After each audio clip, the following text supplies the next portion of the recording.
Cabinet से मंत्री स्वामी प्रसाद का इस्तीफा। स्वामी प्रसाद मौर्य ने राज्यपाल को भेजा इस्तीफा। श्रम, सेवायोजन और समन्वय विभाग के मंत्री थे स्वामी प्रसाद।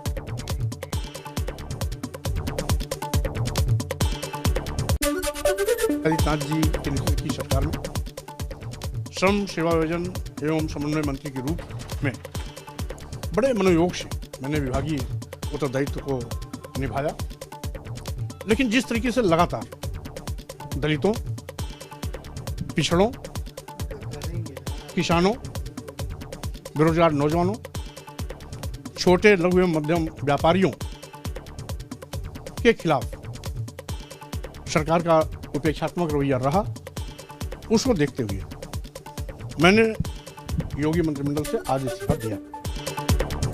स्वामी मौर्य के इस्तीफे पर डिप्टी सीएम केशव प्रसाद मौर्य ने ट्वीट किया, लिखा, आदरणीय स्वामी प्रसाद मौर्य जी ने किन कारणों से इस्तीफा दिया है मैं नहीं जानता। उनसे अपील है कि बैठकर बात करें। जल्दबाजी में लिए हुए फैसले अक्सर गलत साबित होते हैं। इस्तीफा देने के बाद स्वामी प्रसाद मौर्य ने एबीपी गंगा से बात की और कहा कि अब बीजेपी को पता चलेगा कि स्वामी प्रसाद मौर्य की हैसियत क्या है। अब हो पाएगा 222 में 300 प्लस? अब इसका भी उत्तर मैं दूंगा, इसका भी मैं उत्तर दूंगा, क्योंकि अब उनको पता लगेगा स्वामी प्रसाद मौर्य की हैसियत क्या है। आपने अपने जन्मदिन के कहा था, आपने अपने जन्मदिन के प्रसाद मौर्य के पीछे जनाधार कितना है।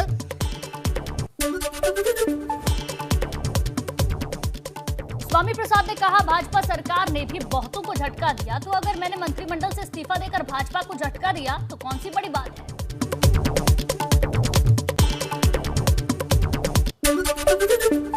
जनता पार्टी की सरकार ने बहुतों को झटका दिया है, तो मैं अगर मंत्रिमंडल से इस्तीफा देकर के भारतीय जनता पार्टी को झटका दे रहा हूं तो कौन सी नई बात है। मैंने उत्तर प्रदेश के श्री राज्यपाल जी को भेजे हुए पत्र में उन सभी तथ्यों का उल्लेख कर दिया है जिसके कारण मैं भारतीय जनता पार्टी उत्तर प्रदेश सरकार के मंत्रिमंडल से इस्तीफा दे रहा हूं। स्वामी प्रसाद मौर्य ने कहा, इस्तीफे के बाद राजनीति निर्णय मैं ले रहा हूं। बेटी संघमित्रा मौर्य बदायूं की जनता से किए गए वादे को पूरा करेंगी। मंत्रिमंडल से इस्तीफा देने का फैसला मेरा, मेरे परिवार से कोई लेना देना नहीं। निर्णय मैं ले रहा हूं। डॉक्टर संघमित्रा मौर्य मेरी बेटी जरूर है, लेकिन वो बदायूं की सांसद भी है। बदायूं की जनता से किए गए वायदे और जवाबदेही को सांसद के रूप में वो निभाएंगी। इसलिए मैं उत्तर प्रदेश सरकार का मंत्री हूं। मंत्रिमंडल से इस्तीफा देना का फैसला मेरा है। इससे मेरे घर परिवार, बेटी या बेटे से कोई लेना देना नहीं है। जो जहां जिस रूप में है वो अपने उत्तरदायित्व करेगा। कानपुर के बिल्लौर से विधायक भगवती सिंह ने दिया इस्तीफा। 4 बार विधायक रह चुके हैं भगवती। 2017 में ही मौर्य के साथ बसपा से भाजपा में आए थे। लोग एक बाबा साहब भीमराव अंबेडकर और मानवर कांसीराम साहब के मिशन वाले लोग थे कि इस देश में जो जाति व्यवस्था के शिकार लोग हैं उनको इस देश के राजपाट में बराबर की हिस्सेदारी मिले। और मानवर कांसीराम साहब का वो कंसेप्ट था, वो जब तक वो जिंदा रहे तब तक मिला। और उसमें स्वामी प्रसाद मौर्य जी हम सब लोगों ने काम किया, लेकिन अब वो नहीं हो रहा था। सपा प्रमुख अखिलेश यादव ने स्वामी प्रसाद मौर्य के साथ फोटो ट्वीट की, लिखा, सामाजिक न्याय और समता समानता की लड़ाई लड़ने वाले लोकप्रिय नेता स्वामी प्रसाद मौर्य जी और उनके साथ आने वाले अन्य सभी नेताओं, कार्यकर्ताओं और समर्थकों का सपा में ससम्मान हार्दिक स्वागत और अभिनंदन।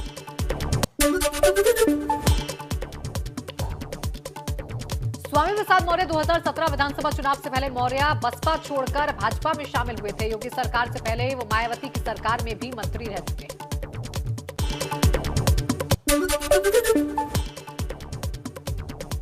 स्वामी प्रसाद मौर्य के इस्तीफे पर भाजपा के राज्यसभा सांसद हरनाथ यादव ने कहा कि इससे भाजपा को कोई फर्क पड़ने वाला नहीं है। ये अवसरवादी लोग हैं और उनका कोई जनाधार नहीं है। पहली बात तो यह है कि स्वामी प्रसाद मौर्य जी को 5 वर्ष तक कभी ऐसा क्यों नहीं लगा कि भाजपा जो है बैकवर्ड के लिए काम नहीं कर रही। तो यह स्वामी प्रसाद मौर्य की हताशा बोल रही है। स्वामी प्रसाद मौर्य जो है स्वार्थी राजनीतिज्ञ हैं, जिन्हें जहाँ जिस दल से जहाँ लाभ मिला वहाँ पर वो जाना पसंद करते हैं। और भाजपा में जितना उनको सम्मान मिला इतना तो कहीं मिल ही नहीं सकता। ऐसे लोग जिनकी अपनी परफॉर्मेंस अपने जनता के बीच में नहीं रही है किसी भी प्रकार की, ऐसे लोग जा सकते हैं और ये कोई विशेष बात नहीं है। और वो जाएंगे तो आप ये देखिए वो सब जो है धरातल पे दिखाई देंगे, कोई भी जीत के नहीं आने वाला है। भारतीय जनता पार्टी का जो कार्यकर्ता है वो सैद्धांतिक रूप से आदर्श से रूप से भाजपा के साथ जुड़ा हुआ, कोई किसी भाजपा छोड़ने की खबरों का आयुष मंत्री ने किया खंडन। आयुष मंत्री धर्म सिंह सैनी ने कहा, बीजेपी छोड़कर कहीं नहीं जा रहा हूं। आपको बता दें कि धर्म सिंह सैनी की गिनती स्वामी प्रसाद मौर्य के सबसे करीबी लोगों में होती है। मुझे चैनलों के माध्यम से ये जानकारी मिली है कि उन्होंने संभवतः, जैसे चैनल बता रहे हैं या चैनलों पर लिखा हुआ आ रहा है कि मेरा नाम भी समाजवादी पार्टी को जो उन्होंने विधायकों की इस्तीफा देने वालों में या पार्टी छोड़ने वालों में जो सूची उन्होंने दी है उसमें मेरा नाम भी है। उन्होंने ये गलत किया है, मेरी जानकारी के बगैर उन्होंने नाम दिया है। मैं भारतीय जनता पार्टी में हूँ और भारतीय जनता पार्टी में ही रहूँगा। मैं आपके माध्यम से खंडन करता हूँ कि मैं पार्टी नहीं छोड़ रहा हूँ। जोशीमठ में 2 दिनों से हो रही बर्फबारी के बाद मौसम साफ। सुहाने मौसम में बर्फ से लदी औली का खूबसूरत नजारा आया सामने।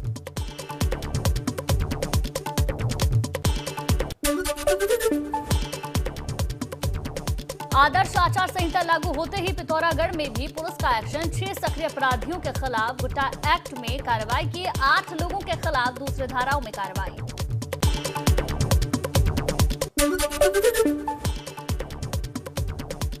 कोटद्वार में बारिश और बर्फबारी की वजह से कई सड़कें बंद। सतपुली दुधार खाल मोटर मार्ग पर दंगलेश्वर मंदिर के पास भूस्खलन से आया मलबा आने से रोड बंद है।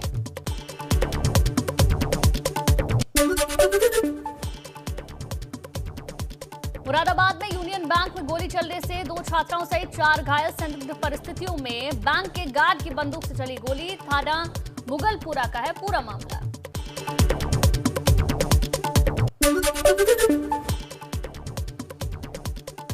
गाजियाबाद में चोरों के हौसले बुलंद। मसूरी इलाके में 4 दुकानों के ताले तोड़कर लाखों की कीमत के सामान पर हाथ किए साफ। सीसीटीवी में कैद चोरी की वारदात।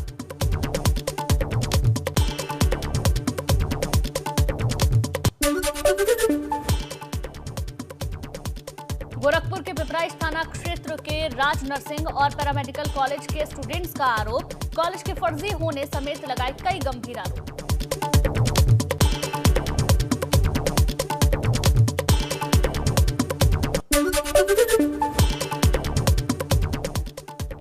निष्पक्ष चुनाव के लिए कानपुर पहुंची अर्धसैनिक बलों की टुकड़ी। चुनाव को शांतिपूर्ण ढंग से संपन्न कराने के लिए चौबेपुर के देवपालपुर गांव पहुंचे आईटीबीपी के 120 जवान।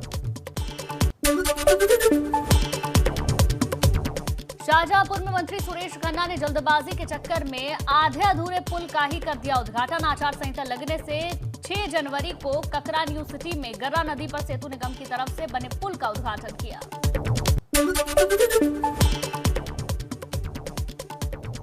गोंडा में पुलिस ने 1 दर्जन से अधिक लोगों पर गुंडा एक्ट के तहत कार्रवाई करते हुए जिला बदर कर दिया है। अब ये लोग चुनाव होने तक जिले में प्रवेश नहीं कर सकेंगे। क्षेत्राधिकारी मनकापुर सर्किल ने बताया कि जिलाधिकारी के आदेश पर लगातार कार्रवाई की जा रही है। सिद्धार्थनगर के डुमरियागंज सांसद जगदम्बिका पाल हुए कोरोना पॉजिटिव। दिल्ली से लौटने पर जांच कराने पर रिपोर्ट आई पॉजिटिव। खुद को किया आइसोलेट।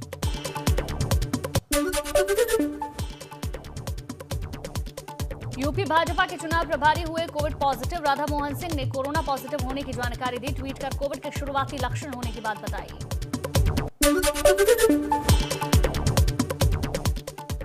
उत्तराखंड कांग्रेस प्रभारी देवेंद्र यादव कोरोना पॉजिटिव। देवेंद्र यादव ने ट्वीट कर दी जानकारी। संपर्क में आए लोगों से टेस्ट कराने की अपील।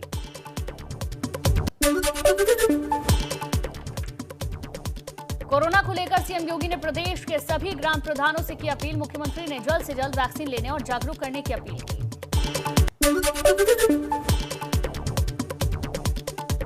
भाजपा अध्यक्ष जेपी नड्डा, रक्षा मंत्री राजनाथ सिंह भी कोरोना संक्रमित। खुद को किया आइसोलेट।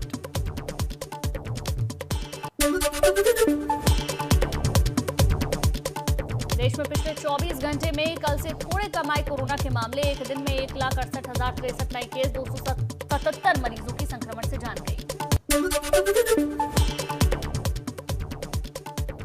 संगम नगरी प्रयागराज में माघ मेले से पहले ड्यूटी करने वाले 7 पुलिसकर्मी संक्रमित। सभी पुलिसकर्मियों को आइसोलेशन में भेजा गया। 14 जनवरी से शुरू हो रहा माघ मेला।